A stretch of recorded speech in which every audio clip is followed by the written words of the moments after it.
Ryan Carter didn't know that accepting a stranger's desperate request would cost him everything.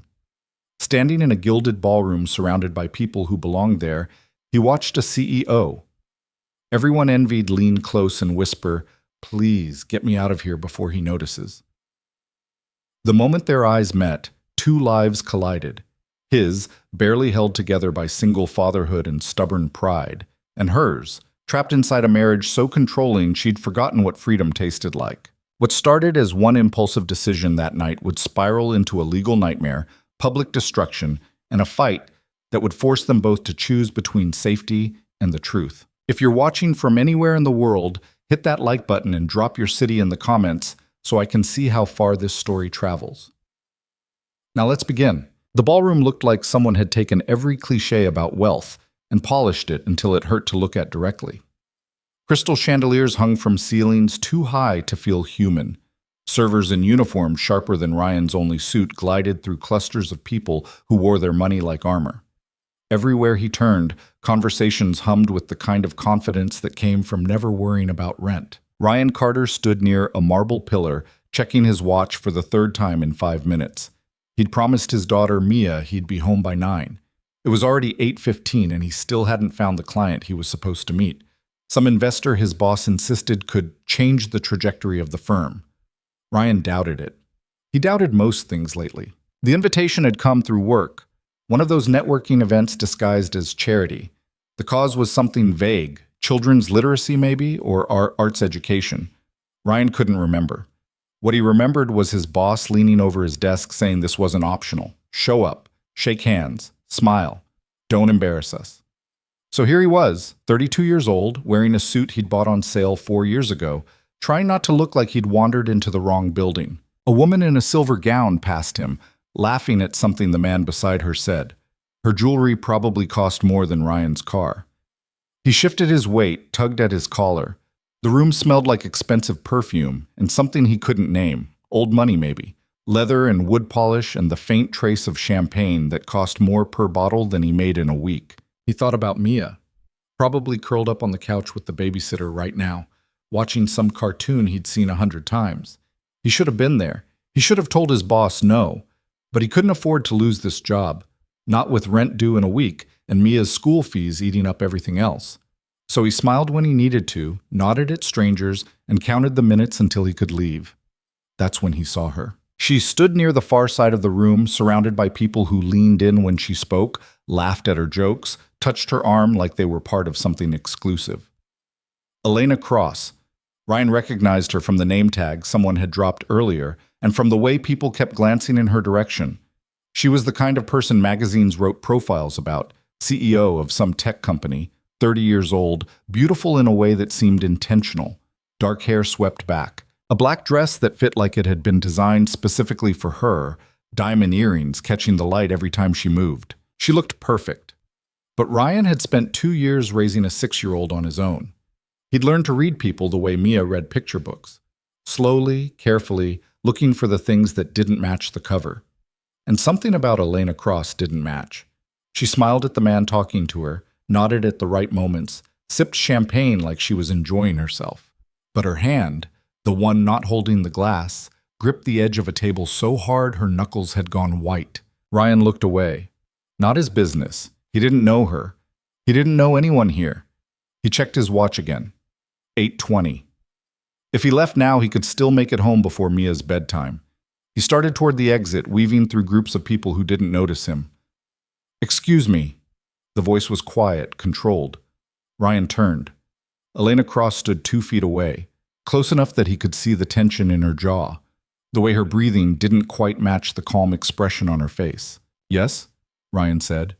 She glanced over her shoulder, quick, like she was checking to see if anyone was watching. Then she looked back at him, and for just a second, the mask slipped. Her eyes weren't confident or commanding, they were scared. "I need you to do something for me," she said. Ryan blinked. "I'm sorry, do I know you?" "No, but I saw you standing alone for the last 20 minutes, and you look like you don't want to be here either." He almost laughed. "That obvious?" "Only to someone paying attention." She stepped closer, lowering her voice. "I need you to walk with me. Out of this room. Now. Please." Ryan frowned. What's going on? I can't explain here. Her hand twitched toward his arm, stopped halfway. Please, just trust me for 5 minutes. Every instinct told him to walk away. This was not his problem. He didn't know this woman, didn't owe her anything, and getting involved in whatever mess she was in would only complicate his life. But then she looked at him again, and he saw something that hit too close to home. Desperation. The kind that came from being trapped with no good options. He knew that look. He'd seen it in the mirror 2 years ago, standing in an apartment that still smelled like his ex-wife's perfume, holding divorce papers in one hand and a crying baby in the other. All right, Ryan said. 5 minutes. Relief flickered across her face. She turned and walked toward a side hallway, moving fast but not running. Ryan followed, feeling like an idiot. The hallway was quieter, lined with doors that probably led to conference rooms or private lounges. Elena didn't stop until they reached the end, where a door opened onto a narrow balcony overlooking the city. She stepped outside, gripping the railing. Ryan closed the door behind them. The sounds of the gala faded to a muffled hum. The air was cool, cutting through the stuffiness of the ballroom. You gonna tell me what that was about? Ryan asked. Elena exhaled slowly, staring out at the skyline. My husband is in that room. Ryan waited. He's watching me, she continued. He always is. And if I'd stayed in there any longer, smiling at people I don't care about, saying things I don't mean, I was gonna lose it. So you grabbed a random stranger and dragged him out here. You didn't look random. She turned to face him. You looked like you understood. Ryan leaned against the railing, keeping some distance between them. Understood what? What it's like to be somewhere you don't belong. He didn't have an answer for that. Elena looked down at her hands. The white-knuckle grip was gone, but her fingers still trembled. I'm sorry, I shouldn't have put you in this position. You probably think I'm insane. I think you're scared, Ryan said. She laughed, but there was no humor in it. That's one word for it. What's another? She didn't answer right away. The city stretched out below them, thousands of lights flickering in the distance. Finally, she said, Trapped. Ryan studied her. Up close, the perfection frayed at the edges. Her makeup was flawless, but the skin beneath her eyes looked bruised with exhaustion. The dress fit perfectly, but she stood like it weighed 100 pounds. Trapped how? He asked. Elena hesitated. Then, quietly, do you know what it's like to live in a house where someone else controls everything? Where you go, who you talk to, what you say in public. Where every choice you make has to be approved first, and if it's not, there are consequences. Ryan's chest tightened. Yeah, I know what that's like. She looked at him, surprised. Not the same way, he clarified. But I've been in a relationship where I couldn't breathe without permission. It doesn't matter how much money you have. A cage is still a cage. Elena's expression softened. You get it? I got out, Ryan said. Took everything I had, but I got out. How? I chose my kid over my pride, he shrugged. Filed for divorce, fought for custody, moved into an apartment I could barely afford. Lost most of my friends, but my daughter was worth it. You have a daughter? Mia. She's 6. Elena smiled, and for the first time that night, it looked genuine. What's she like? Stubborn, curious, way smarter than I deserve. Ryan's voice softened. She asks a million questions, likes mac and cheese more than anything else in the world, and thinks I'm the best dad alive even though I'm making it up as I go. You sound like a good father. I'm a tired father, Ryan said, but I try. Elena turned back toward the city. I don't have kids. My husband didn't want them. He said they'd complicate things. Complicate what? The image. She said it like the word tasted bitter. Everything is about the image, the company, the reputation, what people think when they see us together. He built this perfect life on paper, and I'm just part of the set design. Ryan didn't know what to say to that. I used to think I loved him, Elena continued, or maybe I loved the idea of him. He was older, successful, confident. I was 24 when we met, fresh out of business school, trying to prove I could build something. He saw potential in me, invested in my company, married me 2 years later. She paused, and then slowly, everything changed. Changed how? It started small. He'd suggest what I should wear to meetings, who I should hire, what strategies would reflect better on us as a couple. At first I thought he was helping, But then the suggestions became expectations, and the expectations became rules. Her voice dropped. Now I can't make a decision without running it past him first. I can't go anywhere without telling him where I'll be. I can't talk to anyone he doesn't approve of. And if I do, she trailed off. If you do, what? Ryan asked. Elena's hand moved to her wrist, rubbing it absently. He reminds me who's in control. Ryan's jaw tightened. He'd seen this before, not personally, but in the news, in stories friends told, in the haunted looks people wore when they thought no one was watching. Does he hurt you?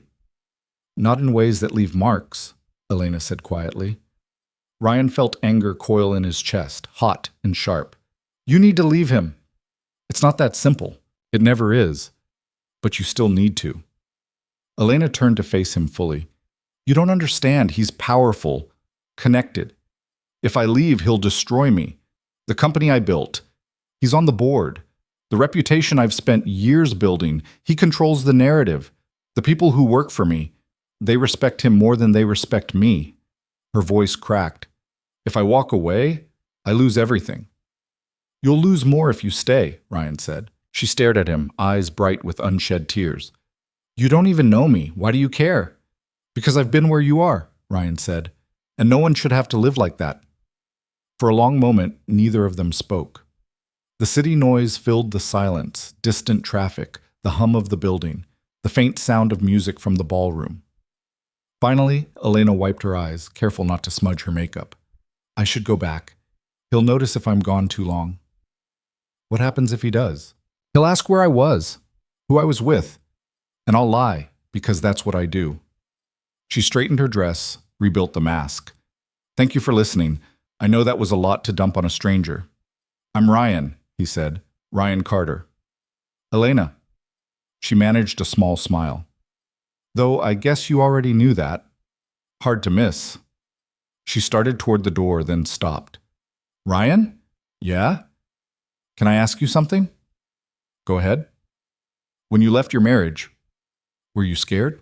Ryan thought about it. About the nights he'd lain awake wondering if he'd made the right choice, if he'd be able to take care of Mia on his own, if his ex-wife would find a way to take her back. About the mornings he'd woken up exhausted, barely holding it together, wondering how the hell he was going to make it through another day. Terrified, he admitted, every single day. But you did it anyway. Because staying would have been worse. Elena nodded slowly. I'll remember that. She opened the door and slipped back inside. Ryan stayed on the balcony a moment longer, staring out at the city and trying to shake the feeling that he'd just gotten involved in something he couldn't walk away from. Ryan didn't leave the gala for another hour. He told himself it was because he still hadn't found the investor he was supposed to meet, but that was a lie. He stayed because he kept looking for Elena in the crowd, making sure she was all right. She was back in her element, smiling and shaking hands, the perfect picture of composure. But now Ryan could see the cracks, the way her smile didn't reach her eyes, the way she tensed whenever a tall man in a gray suit appeared at her side. Her husband, Ryan assumed. The way she laughed at his jokes even though her jaw was tight. Ryan finally left at 9:30, texting the babysitter an apology. He drove home through streets that felt emptier than usual, replaying the conversation in his head. By the time he walked into his apartment, Mia was asleep on the couch, the babysitter scrolling on her phone nearby. She waited up as long as she could, the babysitter said, grabbing her jacket. Wanted to show you a drawing she made. Ryan handed her cash, thanked her, and locked the door behind her. Then he sat beside Mia, brushing hair out of her face. She stirred, mumbled something about tigers, and curled closer to him. He thought about Elena, about the fear in her eyes, about the choice she was too scared to make, and he wondered if he'd just met someone he couldn't help, or if he'd walked into a mess that would pull him under. 3 days later, Ryan's phone buzzed during lunch. Unknown number. He almost didn't answer. Hello? Ryan, it's Elena. He nearly dropped his sandwich. How did you get my number? I asked someone at the firm you work for. I hope that's okay. It wasn't, but Ryan didn't say that. What's going on? I need to talk to you, in person. Her voice was tense. Can we meet? Elena, I don't think... Please, I wouldn't ask if it wasn't important. Ryan closed his eyes, already regretting this. When? Tonight. 7 o'clock. There's a coffee shop on 5th and Brennan. Do you know it? Yeah. Thank you. She hung up before he could change his mind. Ryan sat there staring at his phone, wondering what the hell he'd just agreed to. The coffee shop was small, tucked between a bookstore and a dry cleaner. Ryan arrived 10 minutes early, ordered a black coffee he didn't want, and sat in the corner where he could see the door. Elena walked in at 7 on the dot. She wore jeans and a plain sweater, her hair pulled back in a ponytail. Without the gown and makeup, she looked younger, more real. She spotted Ryan, walked over, and sat down without ordering anything. "Thanks for coming," she said. "Not sure I had a choice." She almost smiled. "You always have a choice." "Do you?" The smile faded. "That's why I called." Ryan waited. Elena took a breath. "I've been thinking about what you said, about leaving, and I think I'm ready to try." Ryan's stomach dropped. "Elena, I know it's going to be hard. I know he's going to fight back. But I can't keep living like this. I can't keep pretending." She looked at him, eyes clear and determined. "I need help, and I think you're the only person who might actually understand." "I'm not a lawyer," Ryan said. "I'm not a therapist. I'm just a guy who barely has his own life together." "That's exactly why I trust you." Ryan shook his head. "You don't know me. I know you told the truth when I needed to hear it. I know you didn't judge me. I know you cared, even though you had no reason to." She leaned forward. "That's more than most people have given me in years." Ryan looked down at his coffee, trying to find the right words. "If you do this, it's going to get ugly. He's going to come after you, and anyone who helps you." "I know. I have a daughter to think about. I understand. I can't afford to lose my job. I can't afford to get dragged into a legal mess.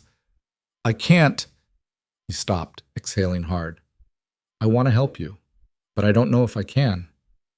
Elena nodded slowly. "I'm not asking you to fix my life. I'm just asking you to be someone I can talk to. Someone who won't lie to me or try to control me. Someone who'll tell me the truth, even if it's hard to hear." Ryan met her eyes. "That's all. That's all." He knew it wouldn't stay that simple. He knew the moment he said yes, he'd be stepping into something bigger than himself.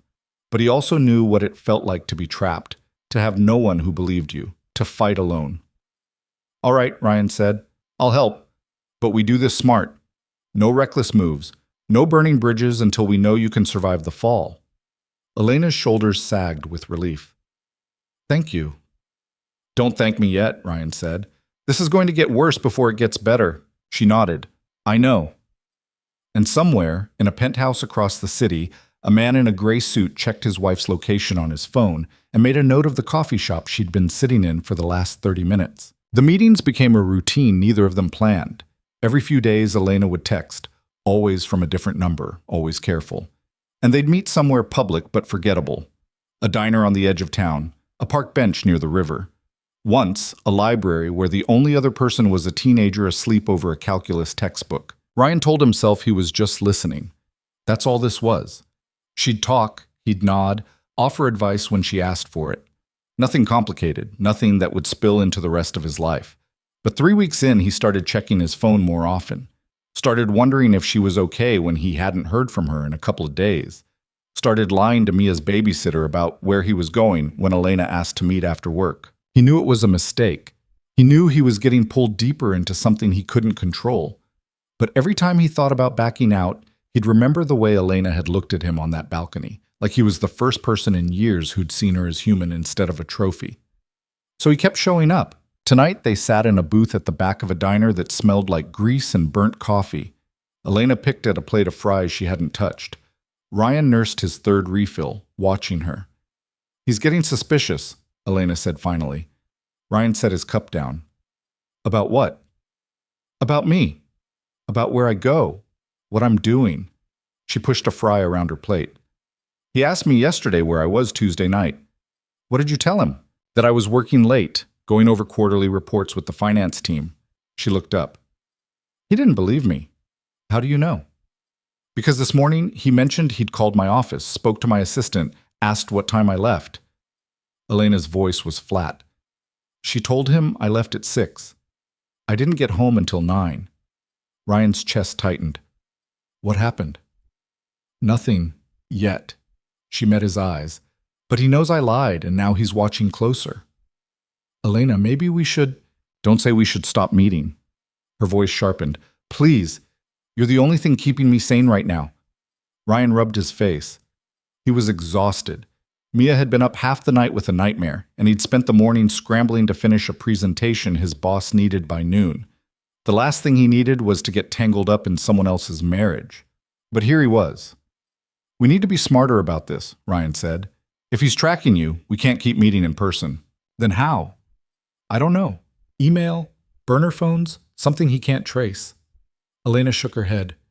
He has access to everything. My email, my phone records, even my credit card statements. If I buy a burner phone, he'll know. Then use cash. He monitors my cash withdrawals too. Ryan stared at her. Are you serious? He calls it financial transparency. She said it like she was quoting him. Says it's important for couples to be open about money. That's not transparency. That's surveillance. I know. Elena's voice cracked. I know what it is. But knowing doesn't change anything. I'm still trapped. Ryan leaned back, trying to think. This was worse than he'd realized. Way worse. If her husband was this controlling, this meticulous, then getting Elena out wasn't just about filing divorce papers. It was about outsmarting someone who'd built a prison so carefully she didn't even realize how locked in she was. What about your company? Ryan asked. You're the CEO. Don't you have resources? People who work for you? My husband sits on the board. Half the executive team reports to him more than they report to me. She laughed bitterly. He funded the company when it was just an idea. Now everyone sees him as the reason it's successful. If I try to push him out, they'll side with him. Then we find someone who won't. Like who? Ryan didn't have an answer. Elena looked down at her hands. I've been thinking about lawyers, divorce attorneys. But every firm I research, every name that comes up, he either knows them or has worked with them. And the ones he doesn't know, she trailed off. What? I'm scared they'll tell him I'm asking. Ryan understood. In a city like this, where money talked and reputation mattered, confidentiality was just a word on a contract. People gossiped. People took sides. And if Elena's husband was as connected as she said, finding a lawyer who wouldn't tip him off would be nearly impossible. You need someone outside his circle, Ryan said. Someone who doesn't owe him anything. Do you know anyone like that? Ryan thought about it. He didn't exactly run in legal circles. Most of the lawyers he'd dealt with were public defenders or family court attorneys who handled his custody case. But there was one name that came to mind. A woman his coworker had mentioned once. Someone who'd taken on a case no one else would touch and won. Maybe, Ryan said. Let me make some calls. Elena's expression softened. Thank you. Don't thank me yet. I don't even know if she'll take your case. It's more than I had yesterday. Ryan glanced at the clock on the wall. It was almost 9. He needed to get home. Mia would be asleep by now, but he didn't like being gone this long. I should go, he said, pulling out his wallet. Elena reached across the table, stopping him. Ryan, wait. He looked at her. Why are you doing this? She asked. You barely know me. You have your own life, your own problems. Why risk any of this to help me? Ryan thought about how to answer. He could tell her it was because he'd been in a bad situation once and someone had helped him. He could say it was the right thing to do, but neither of those felt like the whole truth. Because I don't think anyone should have to live scared, he said finally, and because if I don't help you, no one else will. Elena's eyes glistened. She squeezed his hand once, quick, then let go. I won't forget this. Ryan stood, dropping cash on the table. Just stay safe. Don't do anything reckless. I'll try. He left her sitting there, staring at her untouched fries, and walked out into the cold night. The drive home took 20 minutes. Ryan spent most of it replaying the conversation, trying to figure out how deep he was willing to go with this. He'd already crossed lines he shouldn't have. Meeting a married woman in secret. Helping her plan an escape from her husband. If anyone found out, if his boss heard about it, if Elena's husband discovered his name, Ryan's life would implode. But he couldn't stop. Not now. When he got home, the babysitter was awake, watching some reality show on low volume. She looked up when he walked in. Mia okay? Ryan asked. Out like a light. She asked where you were, though. What did you tell her? That you had a work thing. The babysitter grabbed her bag. She wanted to wait up, but I told her you'd be home soon. Ryan handed her money, thanked her, and locked the door behind her. Then he walked into Mia's room and stood in the doorway, watching her sleep. She looked so small under the blankets, clutching the stuffed giraffe she'd had since she was 2. Her hair was a mess, her mouth slightly open. She had no idea how close to the edge her dad was living, no idea that every choice he made right now could change everything. Ryan sat on the edge of her bed, careful not to wake her. He brushed hair off her forehead, the way he did every night, and whispered, "I'm sorry, kiddo.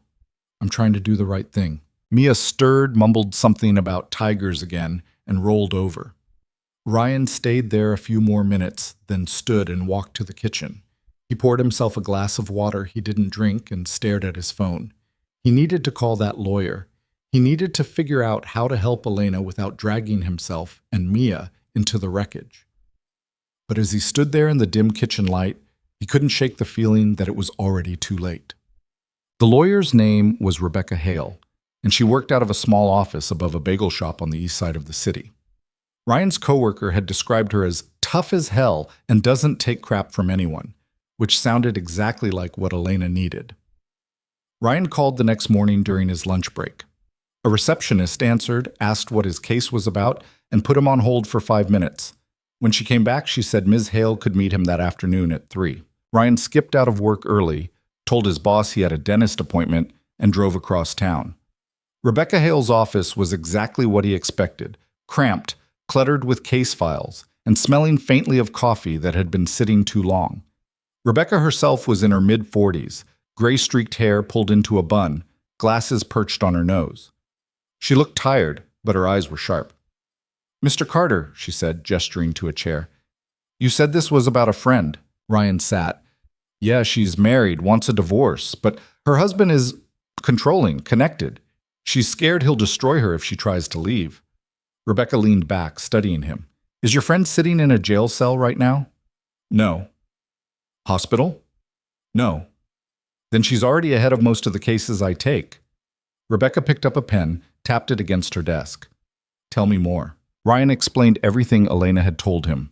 The surveillance, the financial control, the way her husband monitored every move she made, the board seat he held in her company, the reputation he'd built that made challenging him nearly impossible. Rebecca listened without interrupting. When Ryan finished, she set the pen down. "Your friend is in what we call a coercive control situation," Rebecca said. "It's psychological abuse, hard to prove in court, but not impossible. The bigger problem is the power imbalance. If her husband has the resources you're describing, he'll fight dirty. Can you help her?"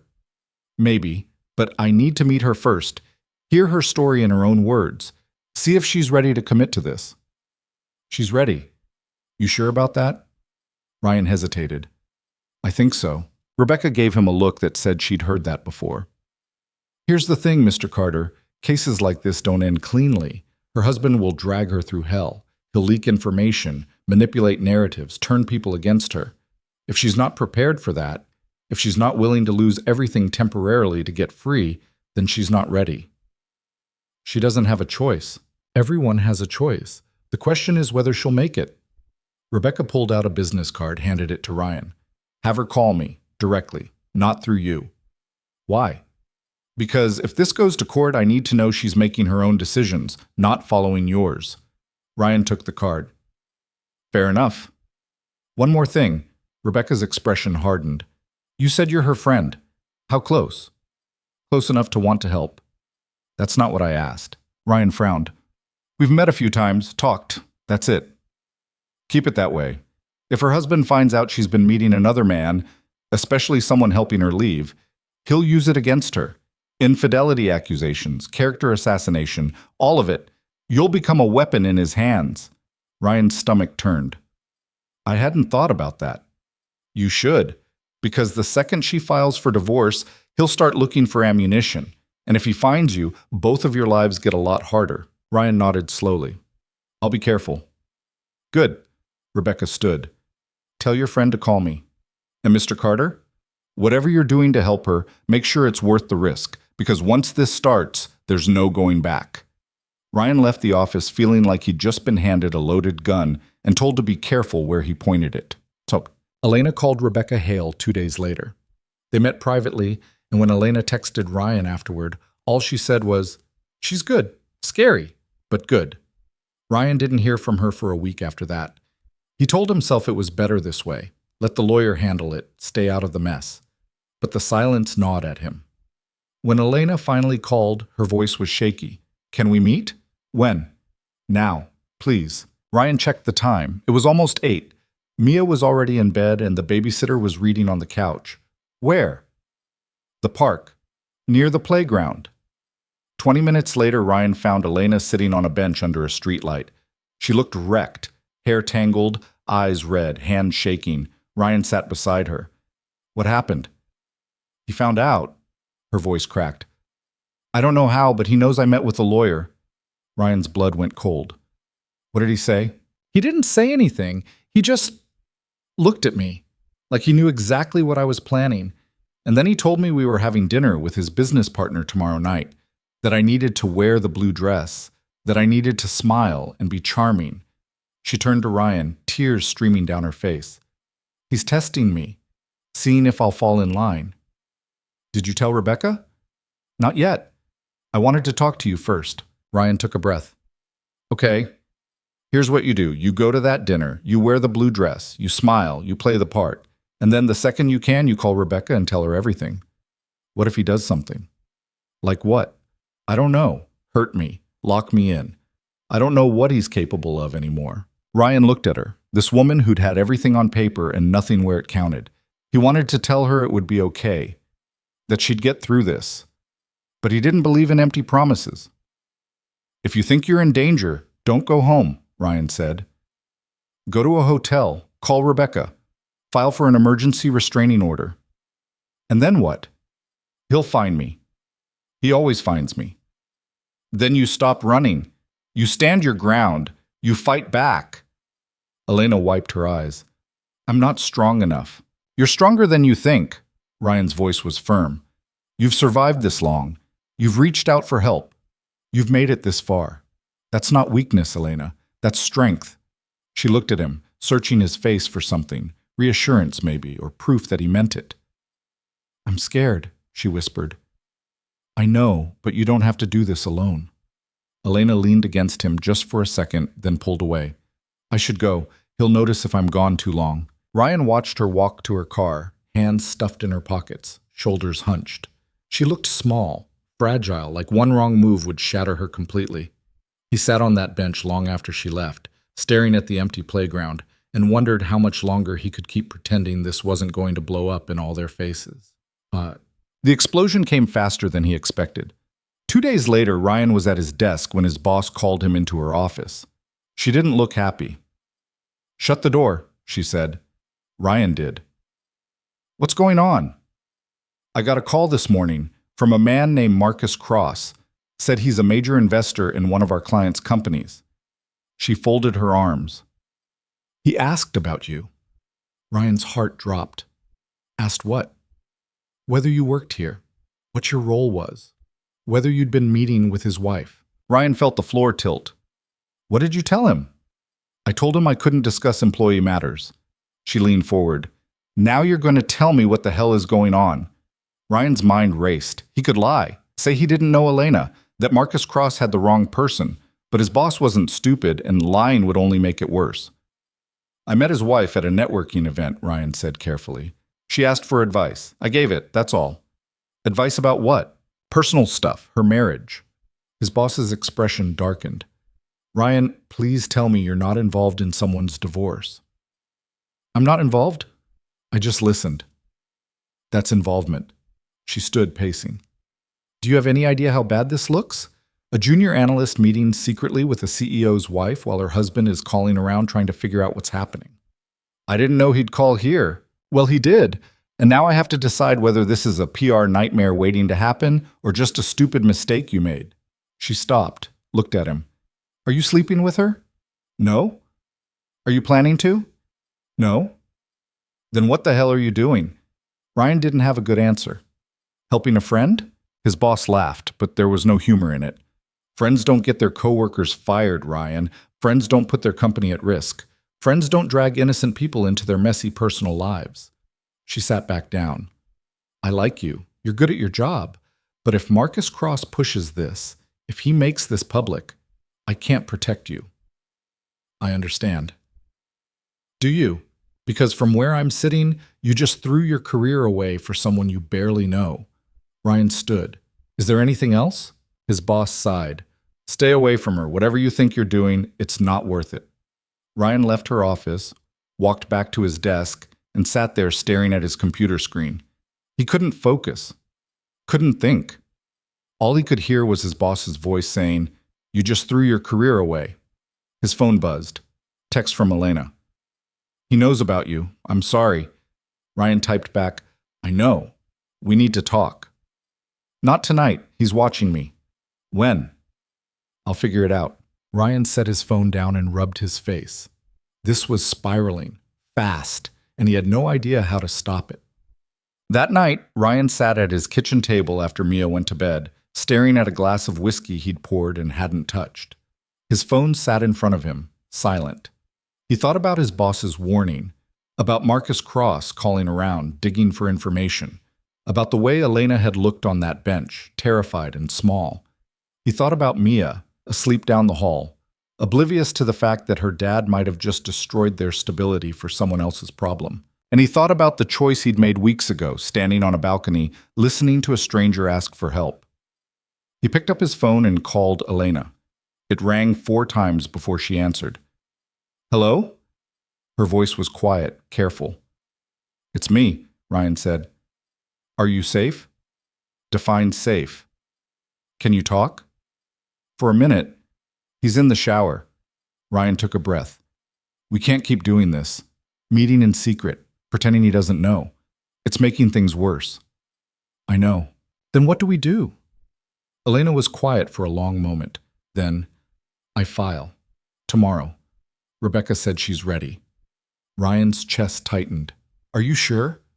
No, but I don't have a choice anymore. Her voice steadied. He's going to destroy me either way. At least this way, I'm fighting back. What do you need from me? Nothing. You've already done enough. Elena, I mean it, Ryan. You have a daughter, a job, a life. I can't ask you to risk any more for me. You're not asking. I'm offering. Then my answer is no. Her voice softened. Thank you for everything. But from here on out, I handle this alone. Before Ryan could respond, the line went dead. He sat there, holding the phone, feeling like he'd just been cut loose from something he wasn't ready to let go of. But Elena was right. This was her fight, and if he kept pushing, he'd only make it worse. So he drank the whiskey, turned off the lights, and went to bed, and tried not to think about what would happen when Marcus Cross realized his wife was serious about leaving. Ryan woke up the next morning to 17 missed calls and a text from a number he didn't recognize. Check the news. He fumbled for his phone, heart already racing, and pulled up the local news site. The headline hit him like a fist to the chest. Tech CEO, Elena Cross files for divorce. Husband alleges affair. Ryan's hands went numb. He scrolled through the article, skimming words that didn't feel real. Marcus Cross had released a statement within hours of Elena filing the paperwork. He claimed his wife had been unfaithful, that she'd been meeting a man in secret for weeks, that he had documentation proving the relationship. And at the bottom of the article, buried in the 3rd paragraph, was Ryan's name. Sources close to Marcus Cross have identified Ryan Carter, a financial analyst at Brennan & Associates, as the man allegedly involved with Mrs. Cross. Mr. Carter could not be reached for comment. Ryan sat on the edge of his bed, staring at his phone, trying to process what he was reading. This wasn't just a story. This was a bomb Marcus had dropped deliberately, publicly, to destroy Elena before she could even start fighting back. And Ryan was collateral damage. His phone rang. His boss. He didn't answer. It rang again. Unknown number. He let it go to voicemail. By the time he got Mia ready for school, there were 3 voicemails from reporters asking for a statement. One from his boss telling him not to come into the office, and one from Rebecca Hale, clipped and professional, saying they needed to talk immediately. Ryan dropped Mia off at school, forcing a smile when she asked why he looked worried. Just work stuff, kiddo. Nothing you need to worry about. She hugged him tight before running toward the building. Love you, Daddy. Love you too.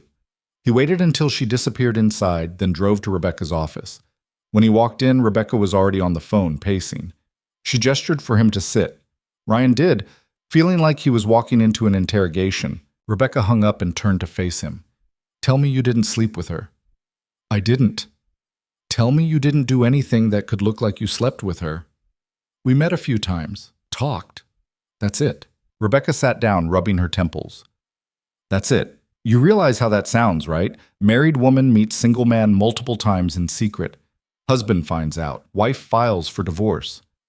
That's the narrative Marcus is building, and it doesn't matter if it's true. It only matters if people believe it. So what do we do? We. Rebecca's eyes sharpened. You're not my client, Mr. Carter. Elena is. And right now, her case just got 10 times harder because of you. Ryan felt anger flare in his chest. I didn't ask for this. Neither did she. But here we are. Rebecca leaned back. Marcus is smart. He went public immediately, framed Elena as the villain, and made himself the victim. Now every article, every social media post, every conversation about this divorce will center on whether she cheated, not on the years of control and abuse, not on the surveillance or the manipulation, just whether she's a liar and a cheat. That's not fair. Fair doesn't matter. Perception does. Rebecca pulled out a legal pad, started writing. Here's what's going to happen. You're going to get dragged through the mud. Your name, your job, your personal life. It's all fair game now. Reporters will dig into your history, your ex-wife, your custody battle, every mistake you've ever made. They'll twist it into a narrative that makes you look like a homewrecker. Ryan's stomach turned. What about Elena? She's in worse shape. Marcus is already filing counter motions. He's claiming emotional distress, reputational damage, and breach of marital trust. He's also pushing to freeze her access to company assets, saying she's a liability. If he succeeds, she'll be locked out of the business she built. Can he do that? If the board sides with him, yes. And based on what Elena told me, most of them will. Ryan stood, pacing. This is insane. He's the one who controlled her. He's the one who made her life hell. And now he's the victim? That's how abusers work. They rewrite the story so they're always the hero. Rebecca's voice softened slightly. I've seen this before. Men like Marcus don't lose quietly. They burn everything down and make sure everyone else goes down with them. Ryan stopped pacing. So what do we do? You stay quiet. No statements, no interviews, no social media posts. Anything you say will be used against Elena. And her? She fights? We document everything, every email, every text, every instance of control. We build a case that shows the real story, but it's going to take time, and it's going to get ugly. Ryan sat back down, feeling the weight of it all pressing on his chest.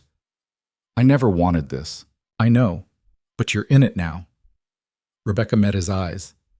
The question is whether you can handle what comes next. Ryan didn't have an answer.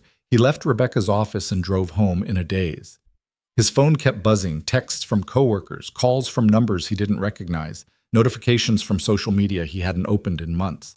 He turned the phone off and sat in his car outside his apartment, trying to figure out what the hell he was supposed to do now. When he finally went inside, the babysitter was waiting. She looked uncomfortable. Mr. Carter, there were some people here earlier, reporters, I think. They knocked on the door, asked if you were home. I didn't let them in, but they said they'd come back. Ryan's jaw tightened. Thanks for not opening the door. Is everything okay? It will be. He didn't believe it, but he said it anyway.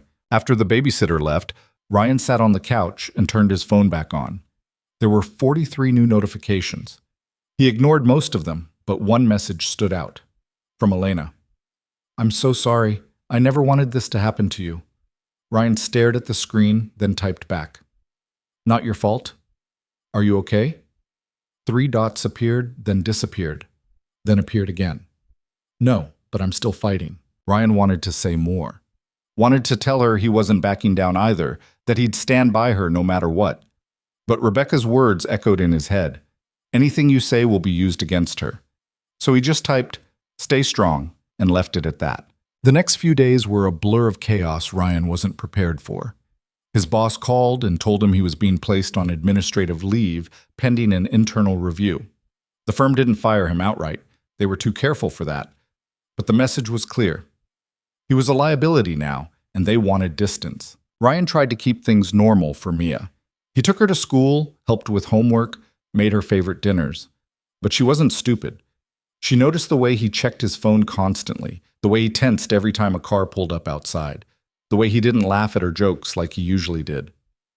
"Daddy, are you mad at me?" she asked one night during dinner. Ryan looked up, startled. "What?" "No, sweetheart. Why would you think that?" "Because you're sad all the time now." Ryan's chest ached. He reached across the table, took her small hand in his. "I'm not sad because of you. I'm just dealing with some grown-up stuff. But it's nothing you need to worry about, okay?" "Is it because of work?" "Sort of." Mia frowned, the way she did when she was trying to solve a puzzle. "Did you get fired?"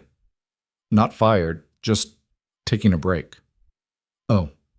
She seemed to accept that, then went back to her mac and cheese. But Ryan could see the worry in her eyes, and it killed him. That night, after Mia went to bed, Ryan sat in the dark living room and opened his laptop. He'd been avoiding the internet, but he couldn't anymore. He needed to see what people were saying. It was worse than he expected. Social media was flooded with opinions. Some people defended Elena, saying Marcus was clearly controlling and manipulative. But most sided with Marcus. They called Elena a cheater, a liar, a woman who'd thrown away a good marriage for some nobody.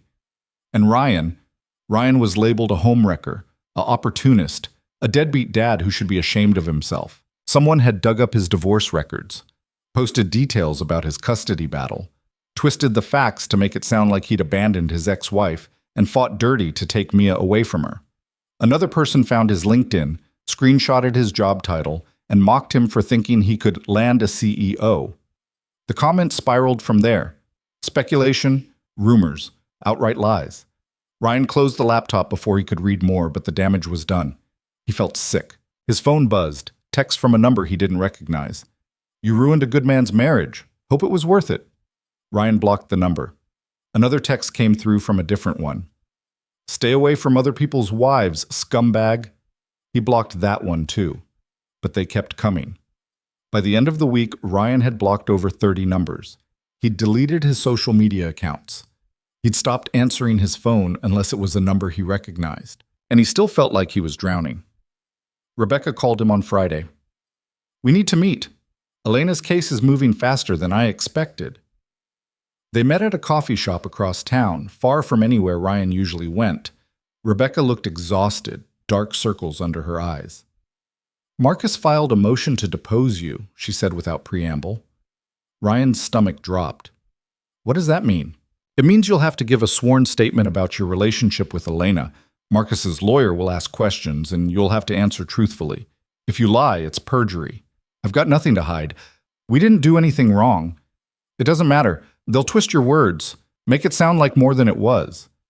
Rebecca pulled out a folder, slid it across the table. "These are the questions they'll probably ask. I need you to go through them and think carefully about your answers." Ryan opened the folder. The questions were invasive, personal, designed to paint him as guilty no matter how he answered. "Did you and Elena Cross ever meet alone? Did you ever touch her? Did you ever express romantic feelings? Did you ever encourage her to leave her husband?" Ryan looked up. "These are traps." "Of course they are. That's the point." Rebecca leaned forward. "Listen to me. You have to be precise. No exaggerations, no defensiveness, no emotion, just facts. Short answers. Yes or no when possible. And if they ask why I helped her, you tell the truth. She asked for advice. You gave it. That's all." Ryan shook his head. "That's not all. I cared about her. I wanted her to be safe." "Then don't say that. Because caring about her, wanting her to be safe, that sounds like a man with feelings. And feelings are exactly what Marcus wants to prove." Ryan leaned back, frustrated. "So I'm supposed to pretend I didn't give a damn?" "You're supposed to give them nothing they can use. Because this isn't about the truth, Ryan. It's about winning." Ryan left the meeting feeling worse than when he'd arrived. He drove home, picked up Mia from a friend's house, and tried to act like everything was fine. But that night, after she fell asleep, he sat on the couch and let himself fall apart. He thought about the last few weeks, about the choices he'd made, the risks he'd taken, the naive belief that helping someone in trouble wouldn't cost him everything. He thought about Elena, wherever she was right now, probably going through the same thing, probably worse. And he thought about Mia, asleep in her room, oblivious to the fact that her father's life was unraveling because he'd tried to do the right thing. Ryan didn't cry. He was too tired for that. He just sat there in the dark, holding his head in his hands, and wondered how much more he could take. His phone buzzed. Text from Elena.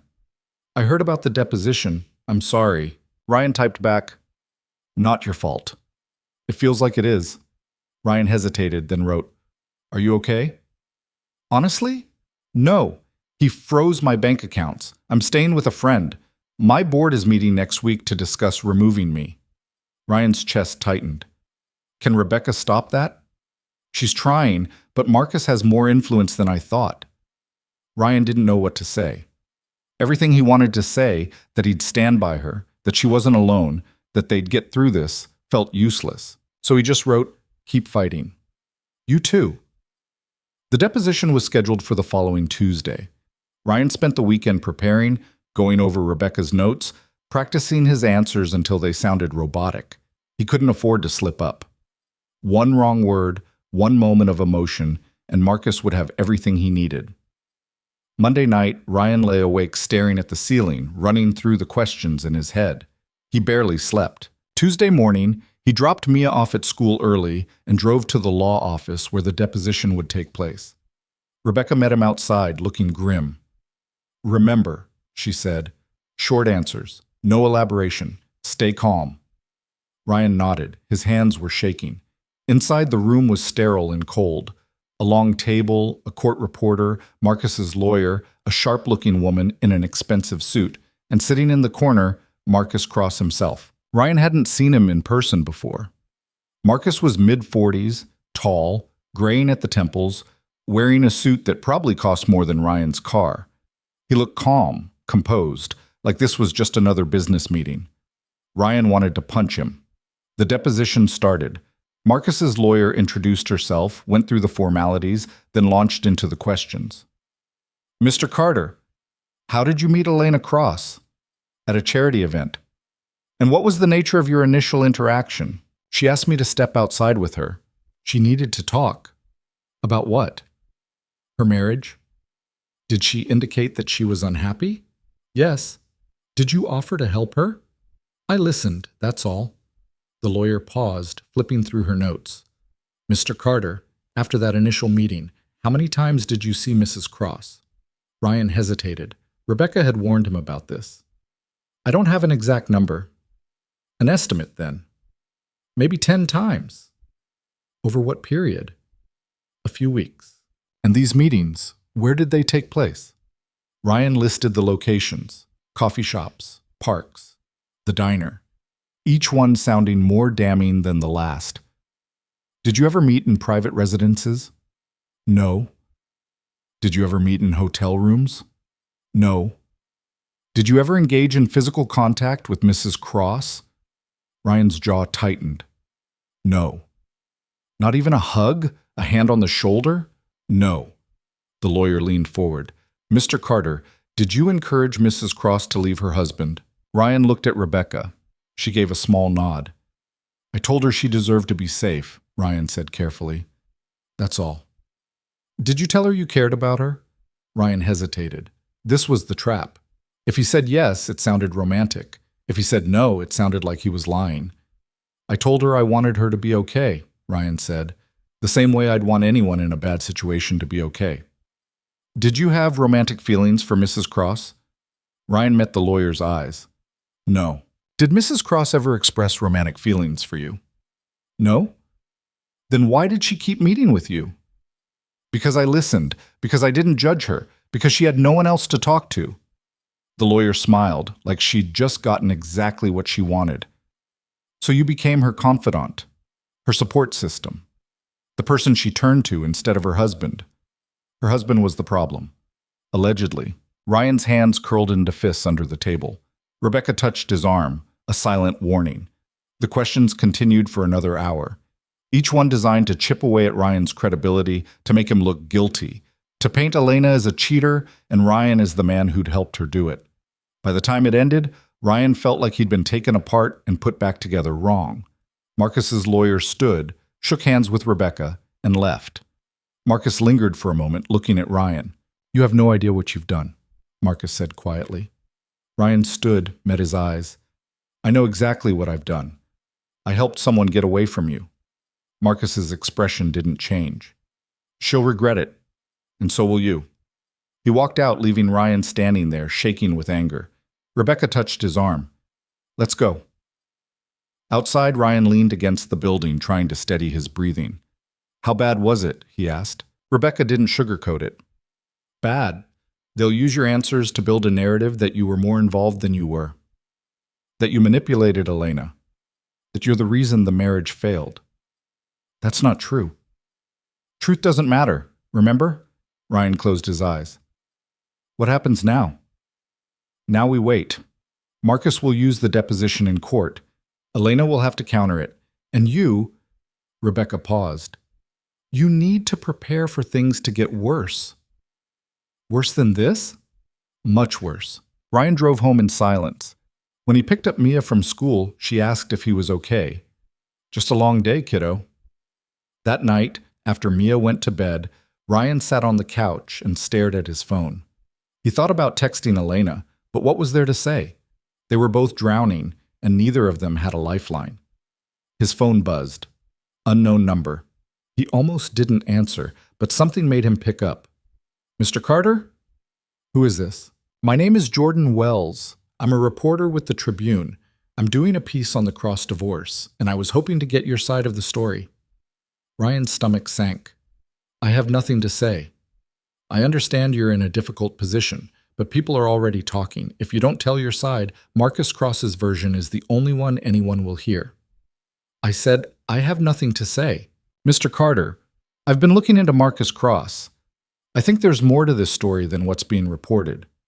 If you're willing to talk off the record, I might be able to help." Ryan hesitated. "Why would you help me?" "Because I don't think you're the villain here, and I think the public deserves to know the truth." Ryan thought about it, about the deposition, about Marcus's smug face, about Elena fighting alone. "I'll think about it," Ryan said. "Don't think too long. This story is moving fast." The line went dead. Ryan sat there, holding the phone, and wondered if talking to a reporter would save him or destroy him completely. He didn't have an answer, but he was running out of options and time. Ryan didn't call the reporter back. Not that night, not the next morning. He told himself it was the smart choice. Rebecca had warned him to stay quiet, and talking to the press would only make things messier. But the truth was simpler than that. He was scared. Scared of saying the wrong thing. Scared of making Elena's situation worse. Scared that opening his mouth would be the final mistake that destroyed what little he had left. By Thursday, his phone had stopped ringing as much. The reporters had moved on to other stories, other scandals. But the damage lingered. Ryan's name was still circulating online, still attached to words like affair and homewrecker. His administrative leave at work had become indefinite. His boss stopped returning his emails. Mia asked fewer questions now, but Ryan could see the worry in her eyes when she looked at him. She'd started drawing pictures at school, little stick figures of her and her dad holding hands, standing under a smiling sun. She'd give them to him at dinner, watching his face for a reaction. "Do you like it, Daddy?" "I love it, kiddo." He'd tape it to the fridge, right next to the others, and try not to think about what would happen if he couldn't afford to keep this apartment, if he lost custody because he couldn't provide stability, if Marcus Cross's vendetta reached far enough to take Mia away from him. Friday afternoon, Rebecca called. "We need to talk. Elena's hearing is Monday." Ryan met her at the same coffee shop.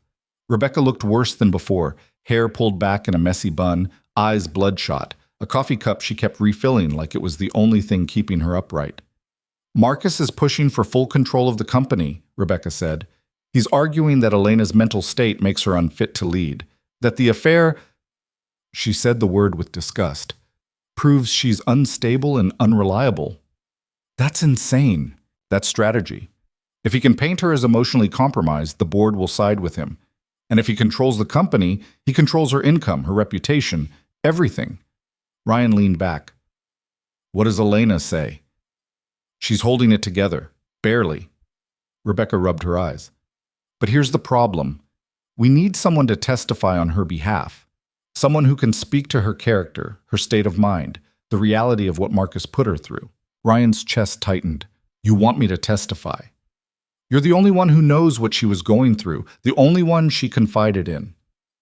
I'm also the guy Marcus is using to destroy her credibility. If I get on that stand, his lawyer will tear me apart. I know, but without your testimony, we're fighting with one hand tied behind our back. Rebecca met his eyes. I wouldn't ask if there was another option. Ryan thought about it, about standing in a courtroom, swearing to tell the truth, and watching Marcus's lawyer twist every word he said. About Mia, who'd already lost so much because of his choices. About Elena, who was fighting a battle she couldn't win alone. If I do this, Ryan said slowly, what happens to me? Honestly, I don't know. Marcus will come after you harder. Your name will be dragged through more mud. You might lose your job permanently. Your ex-wife might use it against you in custody court. Rebecca's voice softened. But if you don't do this, Elena loses everything, and Marcus wins. Ryan stared at his coffee. It had gone cold. When's the hearing? He asked. Monday, 10 a.m. I'll be there. Rebecca nodded. Thank you. Don't thank me yet. That weekend, Ryan tried to prepare. He went over his testimony with Rebecca, practiced answering questions without getting defensive, learned to control his breathing when he felt anger rising. But no amount of preparation made him feel ready. Sunday night, he couldn't sleep. He lay in bed staring at the ceiling, running through worst-case scenarios. Marcus's lawyer ripping him apart on the stand, the judge siding with Marcus. Elena losing her company, her freedom, everything she'd fought for. And Ryan left standing in the wreckage, wondering if he'd made things better or just ensured they both went down together. Around 2 a.m, his phone buzzed. Text from Elena. I heard you're testifying tomorrow. You don't have to do this, Ryan typed back. Yes, I do. Why? He thought about how to answer. There were a dozen reasons he could give, because it was the right thing, because she deserved someone in her corner, because Marcus couldn't be allowed to win. But the truth was simpler. Because no one should have to fight alone. 3 dots appeared, then disappeared. Then, thank you for everything. Ryan set his phone down and finally fell asleep. Monday morning came too fast. Ryan dropped Mia off at school, hugged her a little tighter than usual, and drove to the courthouse. Rebecca met him outside, looking as exhausted as he felt. You ready? She asked. No. Good. That means you're taking this seriously. She handed him a folder. These are the key points we need to hit. Marcus's control over Elena's finances, the surveillance, the isolation. Stick to what you know. Don't speculate. Don't get emotional. Easy for you to say. Rebecca almost smiled. You'll do fine. They walked inside together. The courtroom was smaller than Ryan expected, wood-paneled and formal. Elena sat at a table with Rebecca's co-counsel, wearing a gray suit that made her look smaller than she was. Her hair was pulled back, her face pale but composed. When she saw Ryan, something flickered in her eyes. Gratitude, maybe, or fear. Marcus sat at the opposite table, flanked by 2 lawyers who looked like they billed by the minute. He glanced at Ryan once, expression unreadable, then looked away. The judge entered and everyone stood. The hearing began. Marcus's lawyer went first, laying out their case with surgical precision. Elena had been unfaithful. She'd met secretly with Ryan Carter multiple times. She'd lied to her husband about her whereabouts. She'd filed for divorce impulsively, without regard for the damage it would cause. And now, in the midst of this emotional crisis, she was unfit to lead the company she'd built. The lawyer presented evidence, photos of Ryan and Elena at the diner, time-stamped and captioned. Phone records showing calls between them. Testimony from Marcus, calm and measured, describing how betrayed he felt. I gave her everything, Marcus said, voice steady. I invested in her dreams, supported her career, and this is how she repays me. By sneaking around with another man and destroying our marriage. Ryan's hands clenched under the table. Rebecca touched his arm, a silent reminder to stay calm. When it was their turn, Rebecca called Elena to the stand first. Elena walked up slowly, placed her hand on the Bible, and swore to tell the truth. Rebecca started gently. Mrs. Cross, can you describe your marriage to Marcus Cross? Elena took a breath. At first it was good. He was supportive, encouraging. But over time, things changed. Changed how? He started controlling everything. What I wore, who I spoke to, where I went. He said it was because he cared, because he wanted what was best for me. But it wasn't care. It was control. Can you give examples? Elena's voice wavered slightly. He monitored my phone, tracked my location. If I went somewhere without telling him, he'd call me repeatedly until I answered. He controlled our finances. Every purchase I made, he reviewed. If he didn't approve, he'd question me, make me feel guilty. Did he ever threaten you? Not physically, but he'd remind me how much I owed him, how the company wouldn't exist without his money, how people respected him more than me. He made me feel like I was nothing without him. Marcus's lawyer objected. Speculation. Mrs. Cross is ascribing intent without evidence. The judge nodded. Sustained. Stick to facts, Mrs. Cross. Elena swallowed. He told me I was nothing without him, multiple times. That's a fact. Rebecca continued. When did you first consider leaving? I don't know. It wasn't one moment. It was 1,000 small moments where I realized I couldn't breathe, where I felt like I was disappearing. Elena looked at the judge. But I was scared. He had so much power. I didn't think I could survive on my own. What changed? Elena's eyes flicked to Ryan, just for a second. I met someone who told me I could, someone who listened without judging, who made me believe I was strong enough to leave. Marcus's lawyer stood. Objection. Is Mrs. Cross referring to the man she was having an affair with?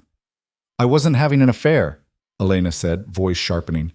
I was talking to someone who treated me like a human being. The judge banged his gavel. That's enough. Mrs. Cross, please answer the questions as asked.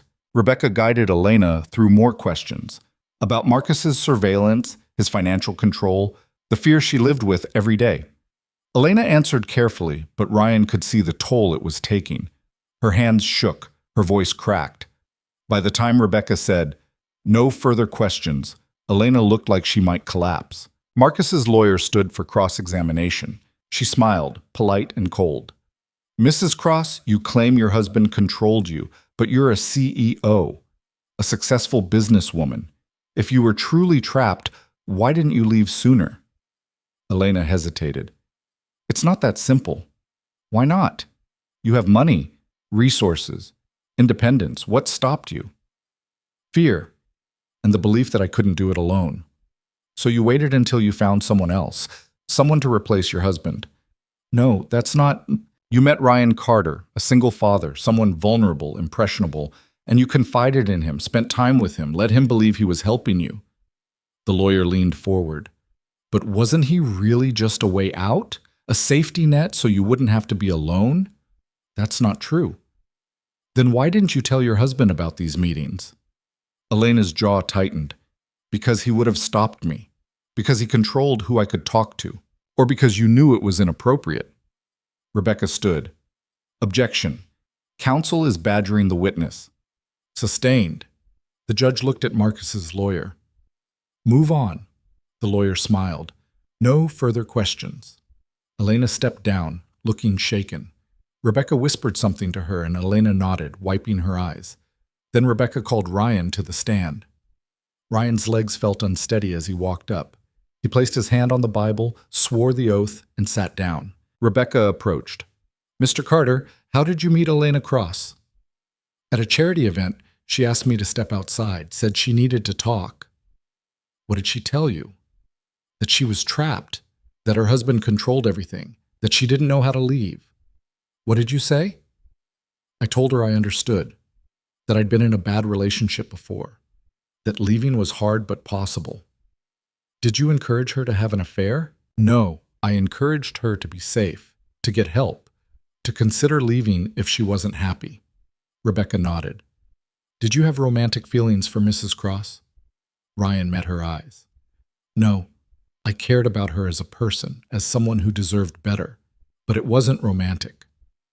Did Mrs. Cross ever express romantic feelings for you? No. Then why did you keep meeting with her? Ryan thought about how to answer. Because she had no one else. Because everyone around her either worked for her husband or was afraid of him. I was the only person she could talk to without consequences. Rebecca stepped back. No further questions. Marcus's lawyer stood and Ryan's stomach sank. She walked toward him slowly, deliberately. Mr. Carter, you testified that you have a daughter. Is that correct? Yes. How old? 6. And you're a single father. That must be difficult. Ryan frowned. What does that have to do with... Just answer the question, Mr. Carter. Yes, it's difficult. You work full-time, take care of your daughter alone, manage your household. That's a lot of responsibility. I manage. But it must get lonely, being a single parent, having no one to share the burden with. Ryan saw where this was going. I'm fine. Are you? Because it seems to me that when a beautiful, successful woman came to you asking for help, you saw an opportunity. That's not an opportunity to be needed, to feel important, to insert yourself into someone else's life because your own felt lacking. Ryan's jaw tightened. That's not what happened. Then what did happen, Mr. Carter?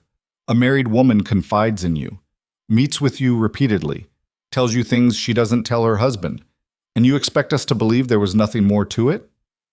There wasn't. You never imagined a future with her? No. You never thought about what it would be like if she left her husband and chose you instead? No. The lawyer stepped closer. Mr. Carter, you're under oath. Did you at any point develop feelings for Elena Cross? Ryan hesitated. This was the trap. If he said no, he'd sound like a liar. If he said yes, it would confirm everything Marcus was claiming. I cared about her, Ryan said carefully, the way anyone would care about someone in danger. But it wasn't romantic. It wasn't an affair. But you wanted it to be.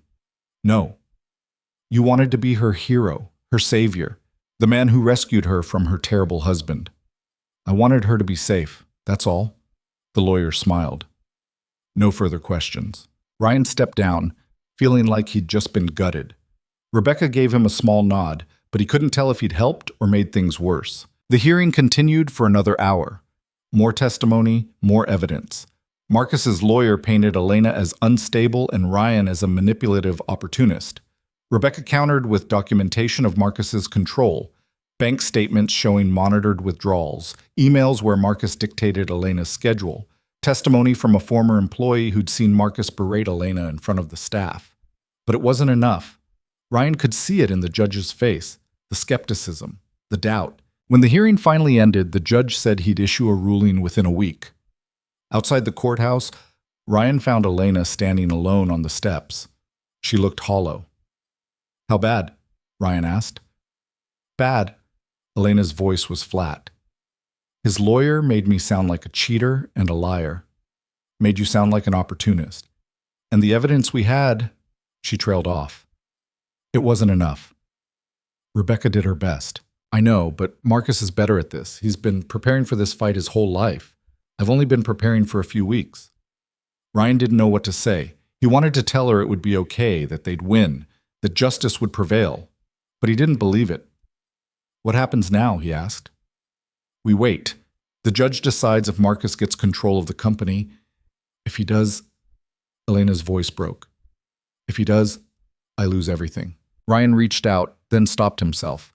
Rebecca's warning echoed in his head. Anything that looks romantic will be used against her. You'll get through this, Ryan said instead. One way or another. Elena looked at him, eyes red. Will I? Ryan didn't have an answer. They stood there in silence, two people who'd tried to do the right thing and ended up drowning together. Finally, Elena said, I should go. Rebecca wants to debrief. Elena, thank you for testifying, for telling the truth, even if it doesn't change anything. She walked away before Ryan could respond. Ryan drove home in a haze. His phone was full of missed calls, reporters who'd heard about the hearing, coworkers who wanted to know what happened, numbers he didn't recognize. He ignored all of them. When he picked up Mia from school, she asked if he was okay. He lied and said yes. They went home, ate dinner, watched a movie. Mia fell asleep on the couch, and Ryan carried her to bed. Then he sat in the dark living room, staring at his phone, and waited for everything to fall apart. The call came 3 days later. Rebecca, her voice tight. The judge ruled. Marcus gets temporary control of the company pending the final divorce settlement. Ryan's stomach dropped. What does that mean? It means Elena is locked out. No access to company funds, no decision-making power, nothing. Marcus basically owns everything she built. Can we appeal? We will. But it'll take time. And in the meantime, Elena has no income, no resources, and a legal battle she can't afford to fight. Ryan closed his eyes. This is my fault. It's not. Marcus would have destroyed her with or without you. You just gave him an excuse to do it faster. That doesn't help. Rebecca sighed. There's one more thing. Marcus filed a civil suit against you. Ryan's blood went cold. For what? Alienation of affection. He's claiming you deliberately interfered with his marriage and caused emotional and financial harm. He's asking for $500,000 in damages. Ryan couldn't breathe. $500,000. He didn't have $1,000. He couldn't afford a lawyer, couldn't afford to fight this. What do I do? Ryan asked. You fight, or you settle. But either way, this just became your problem too. Rebecca hung up and Ryan sat there holding the phone, feeling the walls close in. His phone buzzed. Text from Elena. I'm so sorry. Ryan stared at the screen. He wanted to be angry, wanted to blame her for dragging him into this. But he couldn't, because he'd made the choice. He'd known the risks. He typed back, we'll figure it out. But as he sat there in the dark, he wasn't sure he believed it anymore. The next morning, Ryan woke up to a voicemail from his landlord. Rent was overdue. If he didn't pay by the end of the week, eviction proceedings would start. Ryan checked his bank account. He had enough to cover rent or groceries, not both. He sat at the kitchen table, head in his hands, and tried not to panic. His phone rang. Unknown number. He almost didn't answer. Mr. Carter? Who is this? Jordan Wells, the reporter. We spoke a few weeks ago. Ryan's jaw tightened. I told you I had nothing to say. I know, but I've been digging into Marcus Cross, and I think I found something. Something that could change everything. Ryan hesitated. What kind of something? The kind that proves he's not the victim he's pretending to be. But I need your help to verify it. Ryan thought about Rebecca's warning, about the lawsuit, about everything he had left to lose. Why should I trust you? Ryan asked. Because you're out of options, and I might be the only person left who actually wants to help.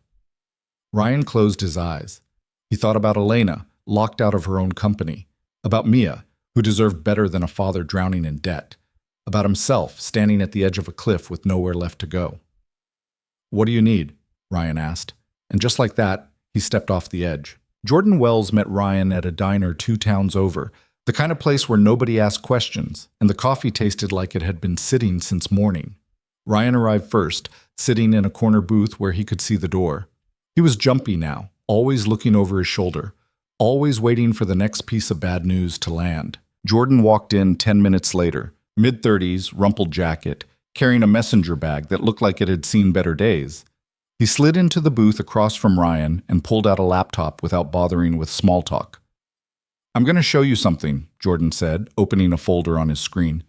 But first, I need to know you're willing to go on record.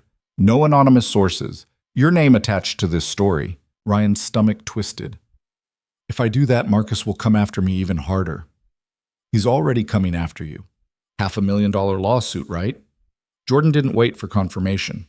The way I see it, you've got 2 choices. Stay quiet, let Marcus bury you, and hope you survive with something left. Or you fight back. Tell the truth. Let people see who he really is. And if it doesn't work, then at least you went down swinging. Ryan thought about Mia, about rent he couldn't pay, about a future that looked darker every day. He thought about Elena, locked out of her own life, fighting a battle she was losing. Show me what you've got, Ryan said. Jordan turned the laptop around. On the screen was a scanned document, an email chain between Marcus Cross and someone named David Keller, dated 3 years ago. Ryan skimmed the messages, trying to make sense of the corporate jargon and financial terms. What am I looking at? Ryan asked. Fraud, Jordan said simply. Marcus was embezzling from Elena's company. Small amounts at first, routed through shell corporations he controlled. Over time, it added up to millions. Ryan looked up. How did you find this? A source. Someone who used to work in Marcus's finance department. He came to me 6 months ago, said he'd been sitting on these documents because he was afraid of what Marcus would do if he went public. But when he saw the divorce coverage, saw Marcus playing victim, he decided it was time. Why not go to the police? He did. They said it wasn't enough. The money was technically moved through legal channels. Unless someone could prove intent, it was just bad business decisions. Jordan leaned forward. But if you and Elena testify, if you put this in the context of Marcus's control over her, his manipulation of the company, it becomes a pattern. And patterns are what prosecutors love. Ryan's mind raced. Does Elena know about this? Not yet. I wanted to verify it with you first. Verify what? I'm not an accountant. I don't know anything about corporate fraud. But you know about Marcus. You saw how he controlled Elena, how he monitored everything she did. If you testify that he had complete access to the company's finances, that Elena didn't make decisions without his approval, it supports the theory that he was stealing from her all along. Ryan sat back trying to process this. It made sense. If Marcus controlled Elena completely, he'd have been able to move money without her noticing. And if he'd been stealing from the company, that would explain why he fought so hard to keep control. He wasn't just protecting his reputation, he was covering his tracks. What do you need from me? Ryan asked. An interview? On camera? Tell your story? How you met Elena? What she told you about Marcus? How he controlled her finances, her decisions? Everything. Then I'll run the story, your testimony alongside the financial documents. The public sees the fraud. Elena's lawyers use it in court. And Marcus... Jordan smiled grimly. Marcus loses. Ryan thought about it. About standing in front of a camera, putting his face to this story, making himself an even bigger target. But he also thought about Elena, who'd already lost so much, and about himself, who had nothing left to lose. When? Ryan asked. Tomorrow, if you're ready. Ryan wasn't ready, but he nodded anyway. That night, Ryan sat down with Mia after dinner. She was coloring at the kitchen table, humming some songs she'd learned at school. He watched her for a moment, memorizing the way her tongue stuck out when she concentrated, the way her hair fell across her face. Mia, can we talk for a minute? She looked up. Am I in trouble? No, sweetheart. You're perfect. I just need to tell you something. Mia set down her crayon, suddenly serious in the way only 6-year-olds could be. Ryan took a breath. You know how Daddy's been having a hard time at work? Yeah. Well, it's because I've been helping someone, a friend who needed me, and some people are mad about it. They're saying things that aren't true, and it's made life really complicated. Mia frowned. Why are they mad if you were helping? Because helping isn't always easy. Sometimes it makes other people upset. Sometimes it costs you things. Like what? Ryan hesitated. Like my job. And maybe this apartment. We might have to move soon. Mia's eyes widened. Where will we go? I don't know yet, but wherever it is, we'll be together. That's what matters. Mia was quiet for a moment, processing. Then she said, Is your friend okay? Ryan's throat tightened. She's fighting, just like us. Then you should keep helping her, even if people are mean. Why? Because that's what heroes do.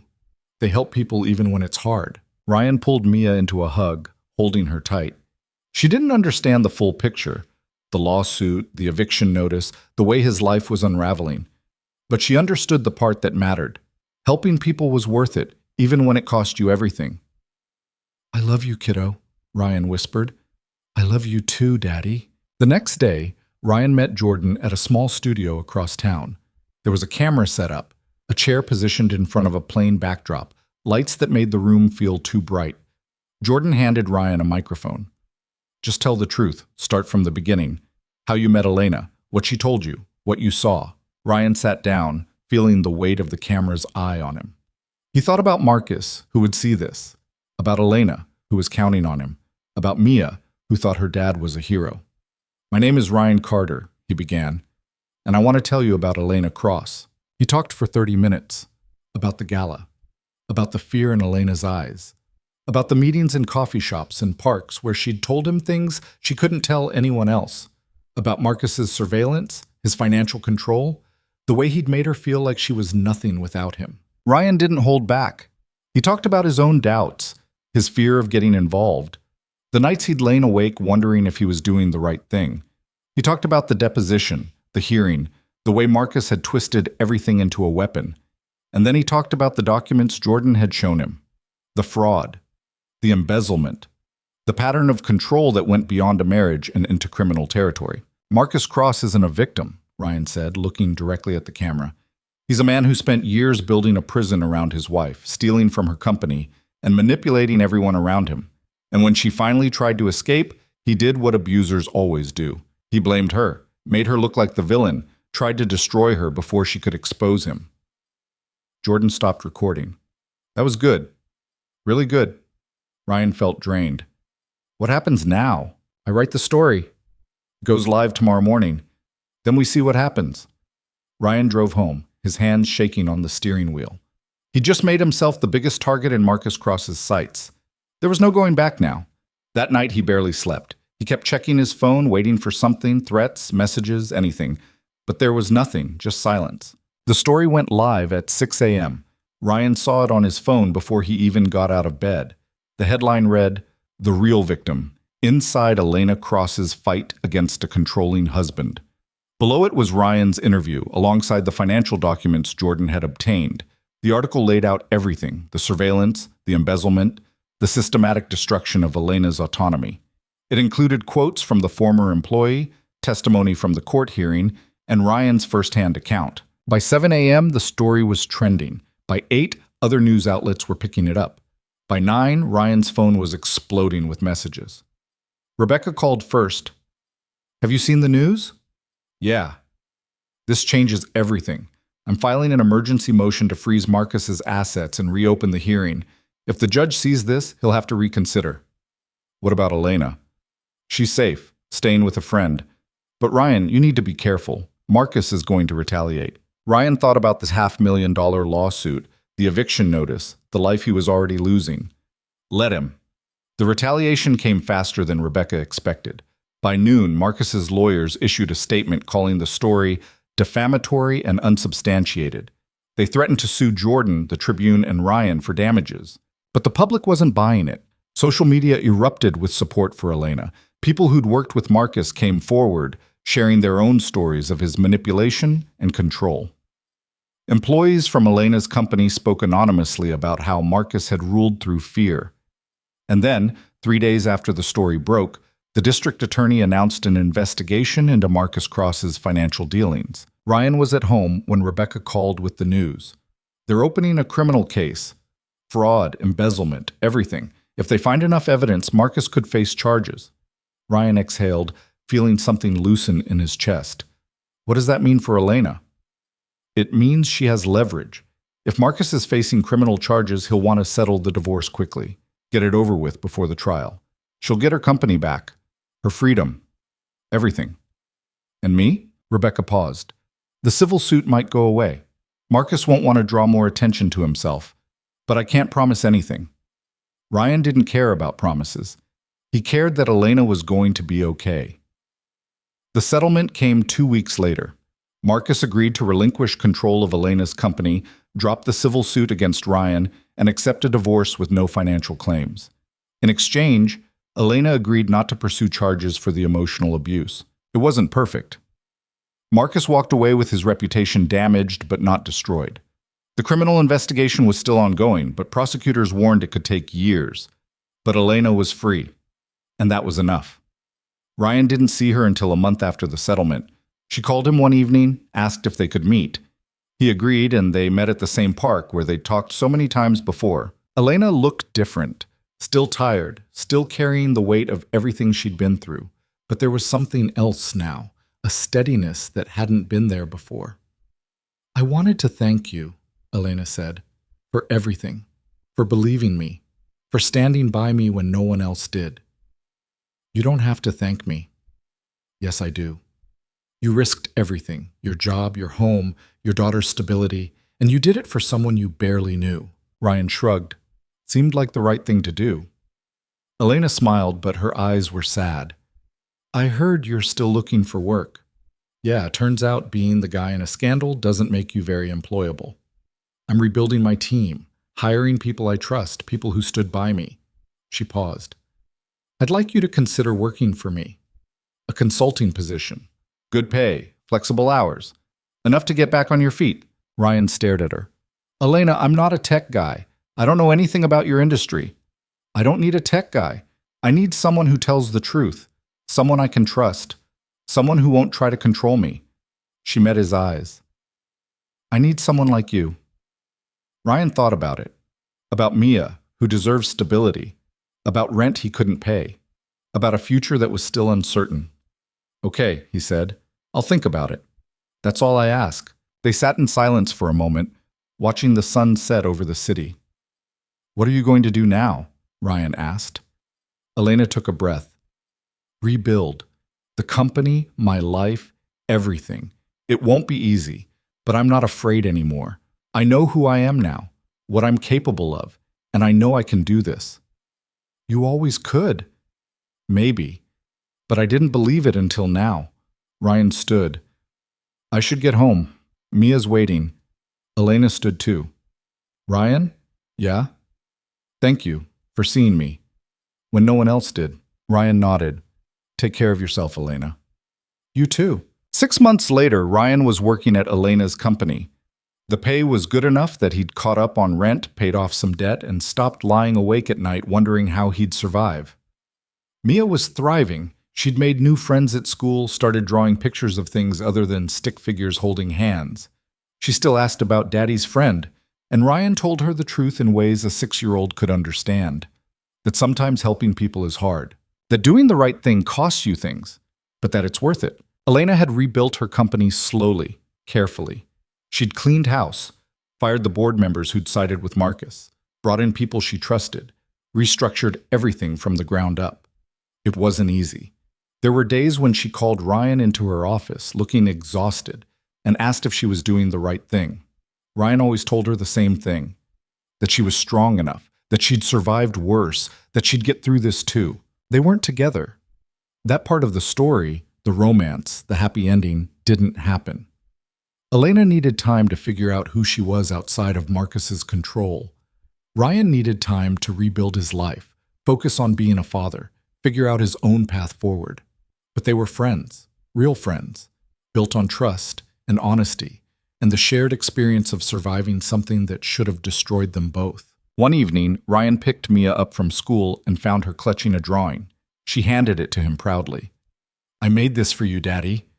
Ryan looked at the picture. 2 stick figures, one big, one small, standing in front of a house under a smiling sun. But this time, there was a third figure, a woman with dark hair standing beside them, smiling too. Who's that? Ryan asked, pointing. That's Miss Elena. She's part of our family now. Ryan's throat tightened. Is she? Yeah, you said families are people who help each other, and she helped you. So she's family. Ryan knelt down, pulling Mia into a hug. You're pretty smart, you know that. I know. Mia grinned. Can we have mac and cheese for dinner? Sure, kiddo. Whatever you want. That night, after Mia went to bed, Ryan sat on the couch and thought about everything that had happened. About the gala, where it all started. About the choices he'd made, the risks he'd taken, the life he'd almost lost. People always said doing the right thing was easy, that heroes didn't hesitate, that courage was something you either had or you didn't. But Ryan knew better now. Courage wasn't the absence of fear. It was choosing to act despite it. It was standing up for someone even when it cost you everything. It was believing that some things, honesty, justice, human dignity, were worth fighting for even when the fight seemed impossible. He'd lost his job, nearly lost his home, been dragged through the mud by people who didn't know him, but he'd also helped someone escape a prison no one else could see. He'd stood by the truth when it would have been easier to walk away. And he'd taught his daughter that helping people, really helping them, not just saying the right words, was worth the cost. Ryan's phone buzzed. Text from Elena. Thank you again for everything. I don't say it enough. Ryan typed back. You don't have to. I know. Good. Because I'm terrible at expressing gratitude. See you Monday? See you Monday.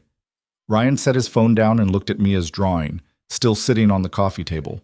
3 stick figures under a smiling sun.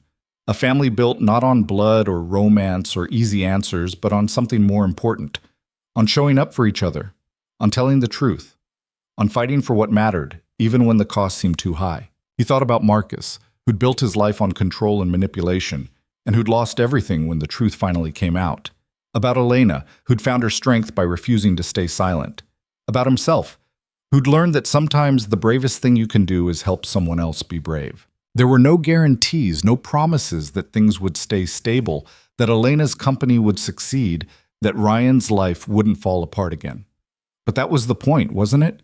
Life didn't come with guarantees. You just had to keep moving forward, keep choosing the hard right over the easy wrong, keep believing that people were worth fighting for. Ryan turned off the lights and went to bed.